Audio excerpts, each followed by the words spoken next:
Thank you. The question is, what the heck is the 13th step? My interpretation, let me back up. It's important to understand that the 13th step is a joke name, and it predates Coda. A person coming to a 12-step program is there to work the 12 steps. A person who shows up to do anything else is 13th stepping. So technically, if I show up to make fun of people's outfits, I'm 13th stepping.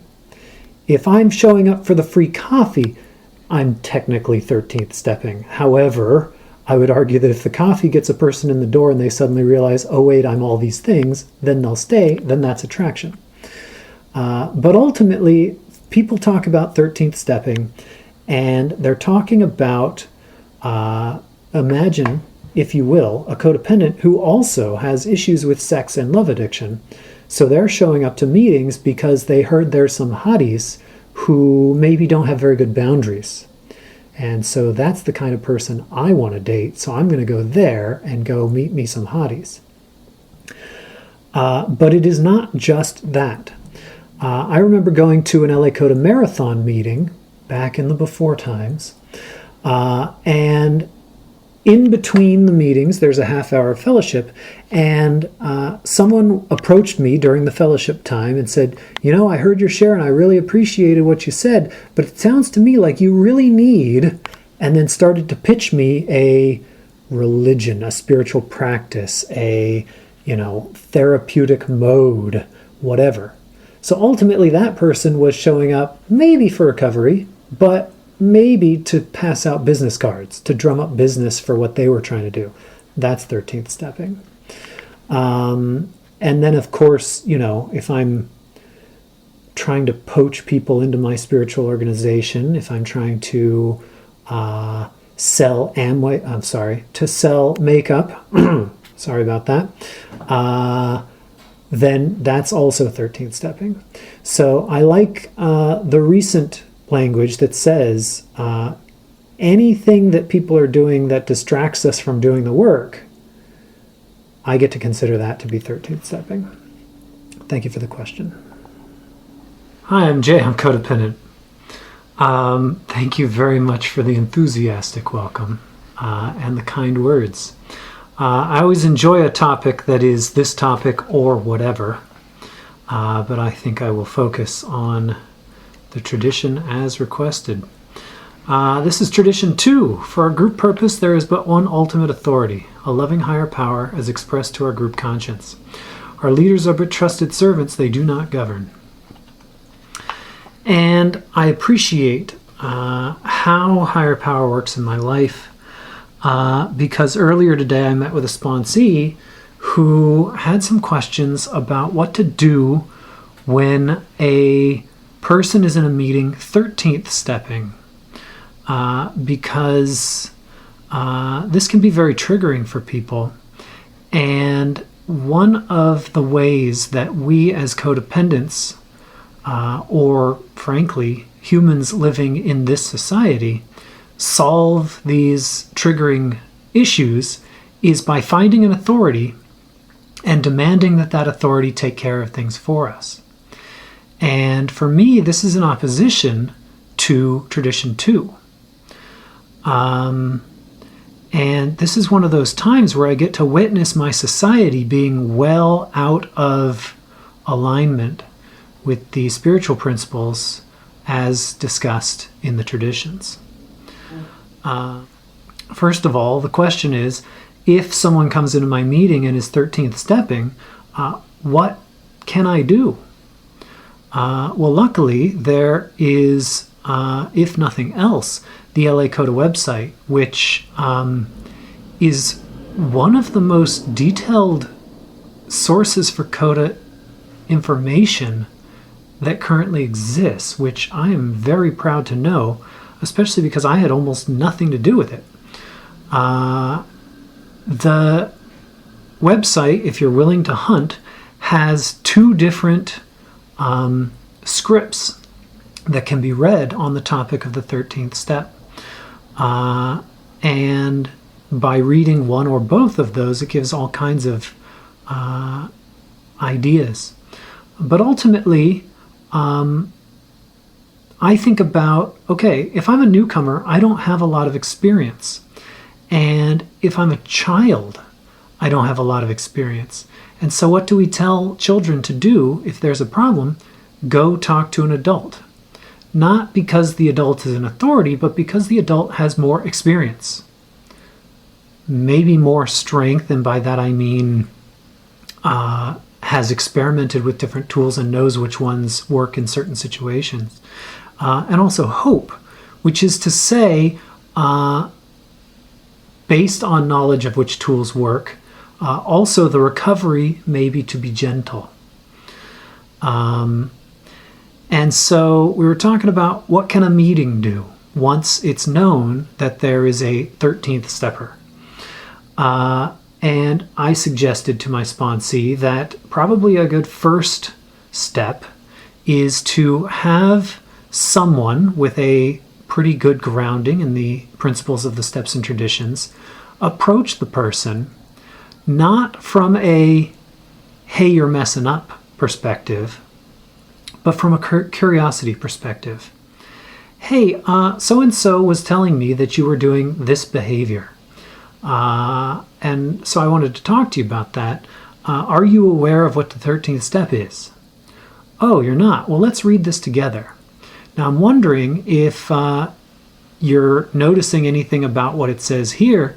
Oh my gosh, I can see by your face that you are appalled to find out that you have been 13th stepping. Okay. So, is there anything that I can do to be of service to you in curbing this behavior?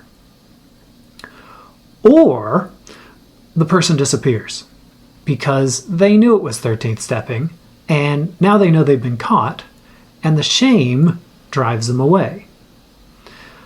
And 9 times out of 10, that's going to be enough.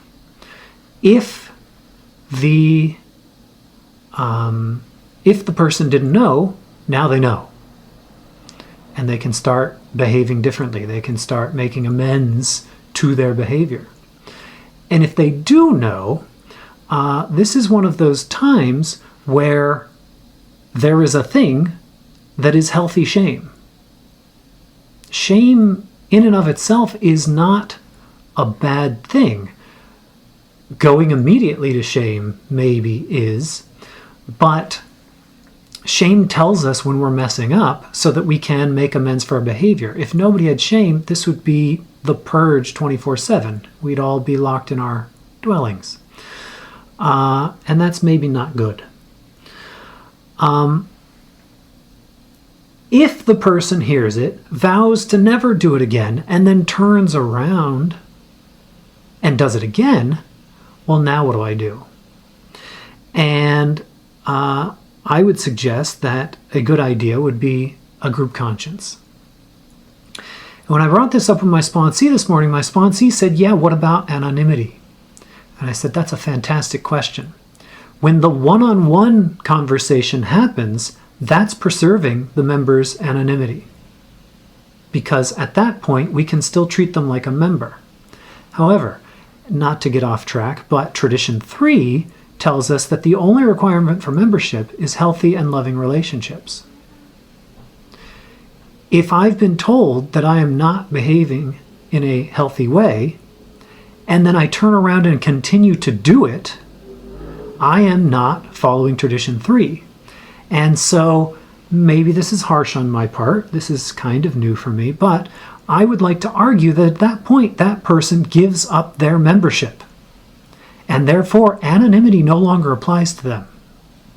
And the reason for that is our primary purpose, one of many primary purposes, is to create a healthy and safe environment for people with traumatic childhoods, for people who want to learn to grow.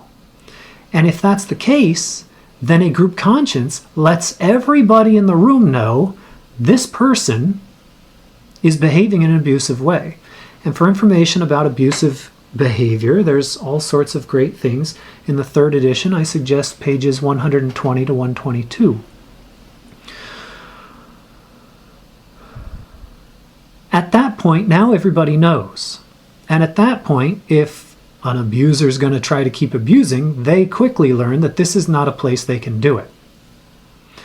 And so potentially decide to leave that meeting and go to another meeting. So the second thing that I do is I send my GSR to my intergroup, perhaps LA Coda, and let them know, hey, there's a person. We had an individual talk to this person about the 13th step. They then did it again. We had a group conscience. They've been doing it again. And so we're just letting everybody know that person's disappeared from our meeting, but if they show up to your meeting, you might want to let them know. And the GSR can then take that information back to the meeting and, oh, your name is this? Oh, interesting. I'm not going to assume that's the same person, but I am going to listen in on that person's conversations. I'm going to check to see if this person is behaving in a respectful manner. And if they're not, I'm going to pull somebody they were talking to aside and say, how did you feel? Did you feel like this was a 13th step? And if it is, I'm going to confront the person. And that person's going to quickly know, oh, everybody knows. I better go be abusive in non-CODA meetings. Maybe not even in recovery meetings. Now, are these people authorities? How is this the group conscience?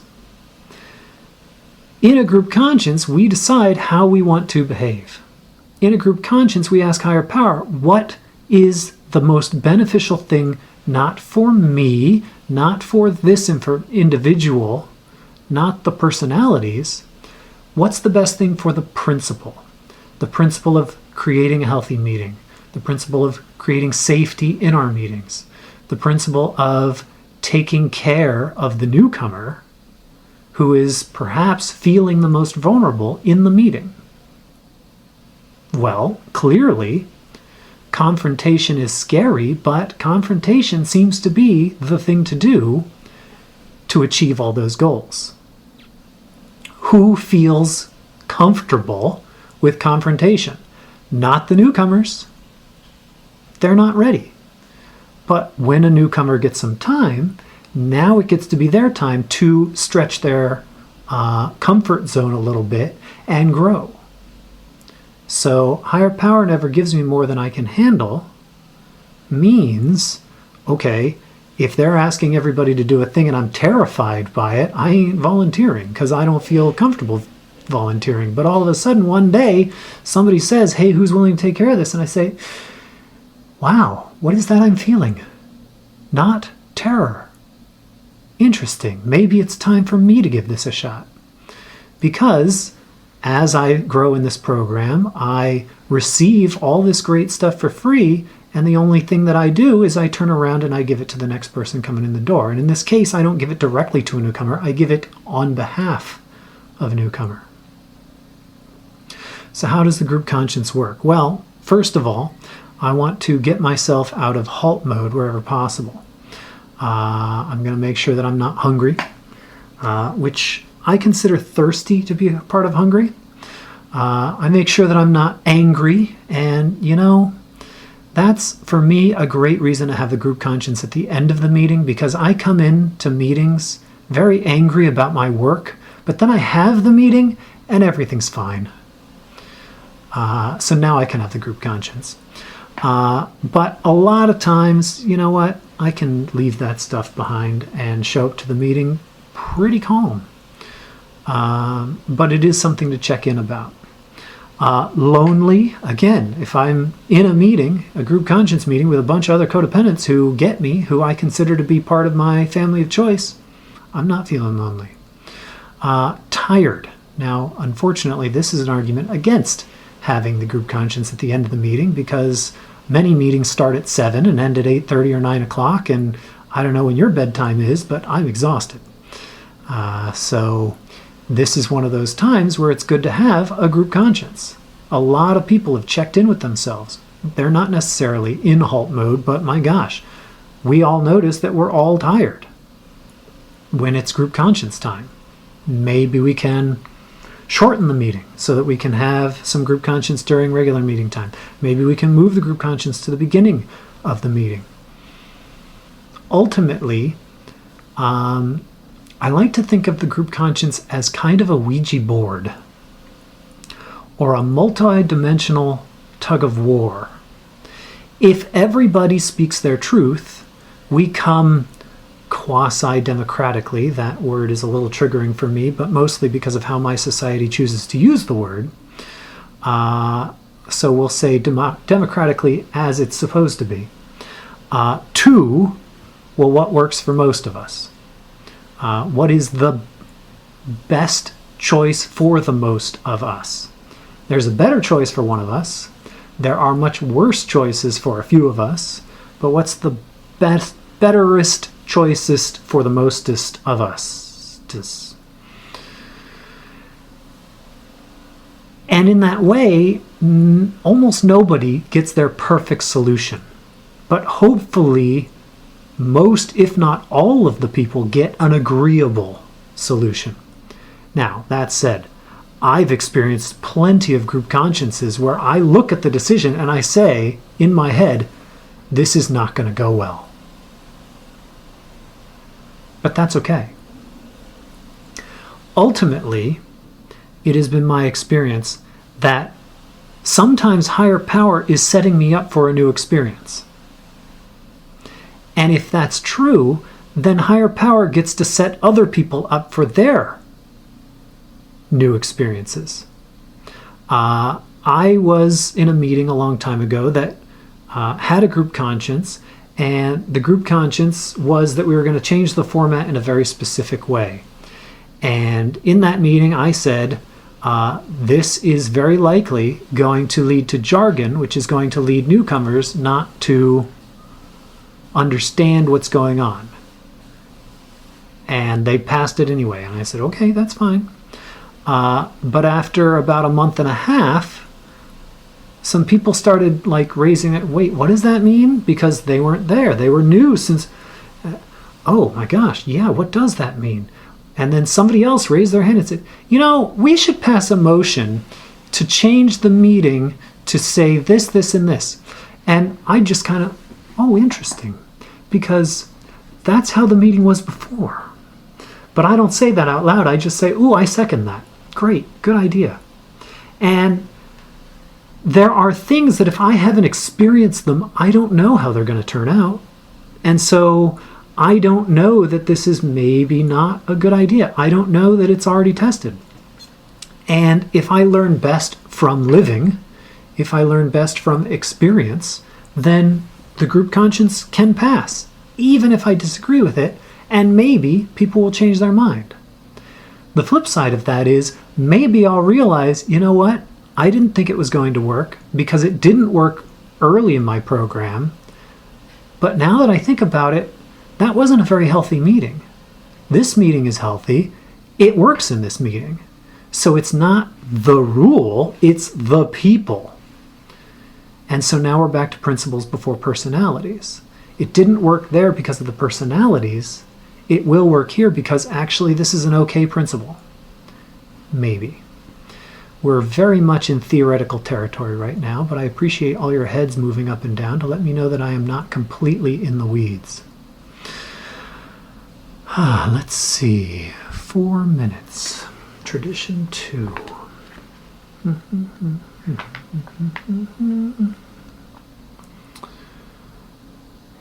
Tradition 2 is very specific on higher power. Coda does not make a lot of rules about who or what higher power is, but Tradition 2 is very specific. Tradition 2 says that our ultimate authority is a loving higher power. And it definitely has to be there because for me, my childhood authorities were not necessarily people that I experienced as loving.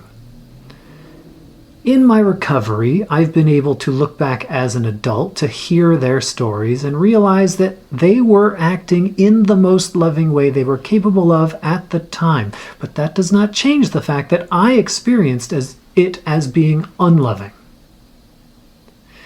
Tradition 2 says a loving higher power. And that's very important for me for the group conscience because it forces me to ask myself, is this the most loving way to face this issue? Is this going to be loving for the newcomer? Is this going to be loving for the old timer? Is this going to be loving for the person who is in halt mode? Is this going to be loving for people who aren't even part of program if I'm on a service committee, maybe the outreach or something, hospitals and institutions? That lovingness reminds me that I can do things fast. I can get things done right now. But sometimes fast means trampling over people. Loving for me is akin to gentle, and sometimes gentle is, you know what, we're going to do this a little bit at a time. So instead of changing the entire format all at once, we're going to change just this section this month. And we're going to change this other section the next month. And we're going to do this because change can be scary, especially for the newcomer. And so in that way, I am not changing the whole thing and not driving away the newcomer, not making them panicked in this place that is hopefully feeling safe and healthy for them.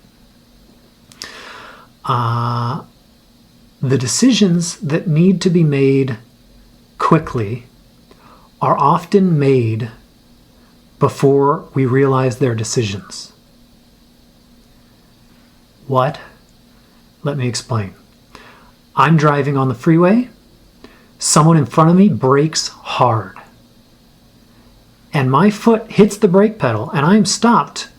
At about the same time I realize, oh crap. And at that point, higher power is taking control of my foot, has put it on the brake, maybe even turned me out of the lane so that I don't crash, and now everything is fine. But basically every other decision, hey, do you want to hang out on Sunday? Do I want to, you know what, I want to hang out with you. I don't know about Sunday. I'm going to check my planner, which is unfortunately at home, and I'll get back to you, maybe tonight. And that gives me time to really consider, okay, what do I want to do? Check in with my inner committee, have a group conscience. And in that way, now I can make the decision known. I think I'm a little bit over time, but I appreciate this opportunity to speak, and thank you very much for the invitation.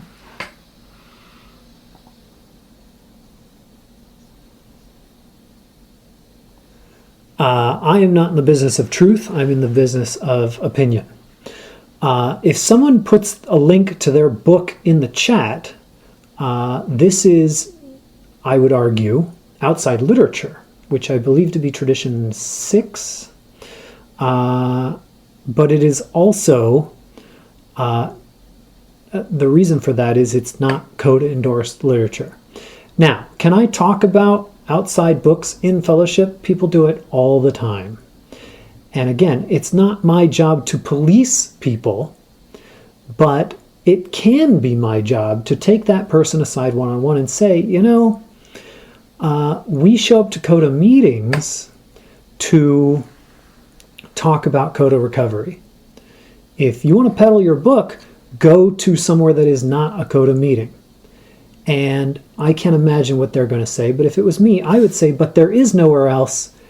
And I would say, exactly. And the reason for that is places where people go to exchange business cards are leads clubs. They're not recovery meetings. So we're here to recover. Am I going to answer a question when asked? Sure. I'm going to say things like, well, I use some outside literature. Would you like me to tell you more? And allow them to break and decide whether that's a good idea. Or that also gives an opportunity for the rules lawyer to say, you know what, let's not do that. And then I can say, don't worry, I'll direct message you in the chat or whatever.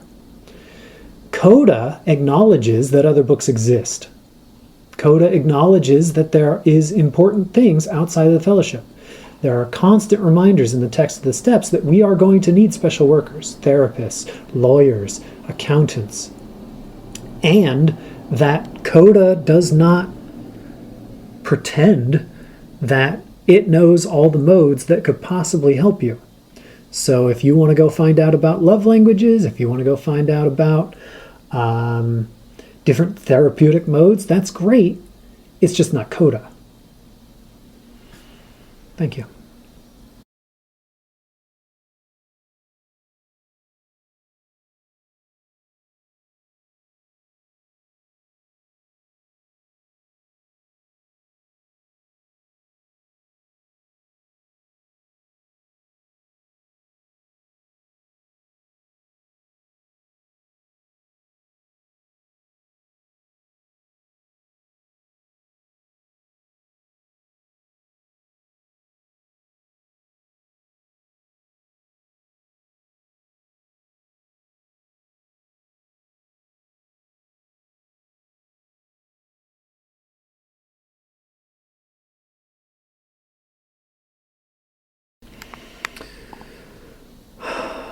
Thank you for sharing.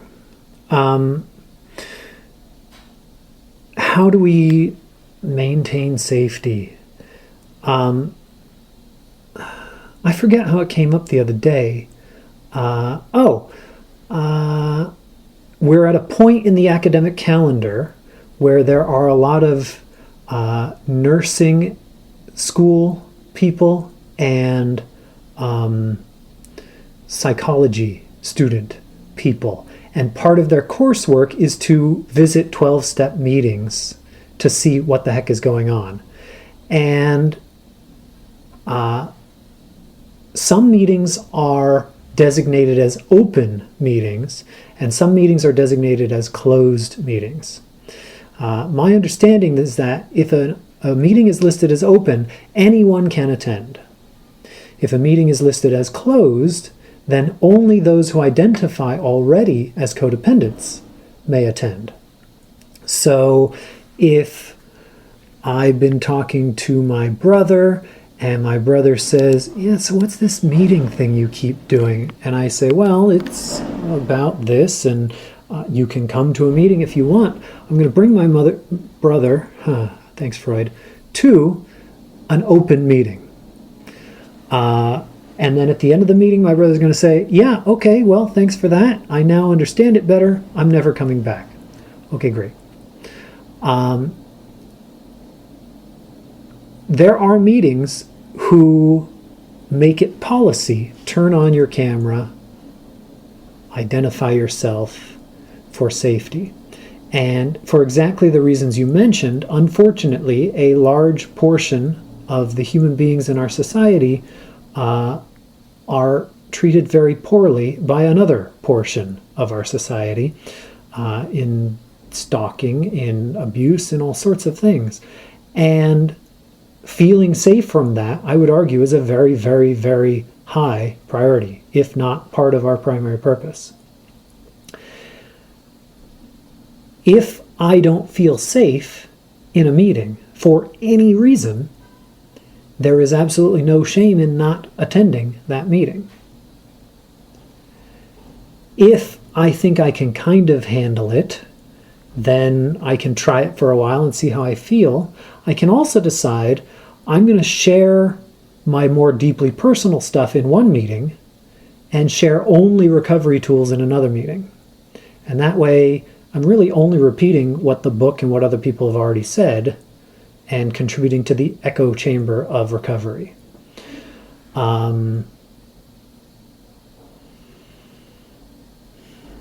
If enough people feel unsafe that nobody's showing up to the meeting and there's no one to do service, then the meeting dies. But all the people who are in that meeting know, okay, we changed this rule, the meeting died within a few months, maybe it was that rule. And so in that way, unfortunately, higher power has said, maybe you should consider this in future group consciences. That said, I can't speak for what higher power's message is because it's very, very complex. But thank you for letting me share.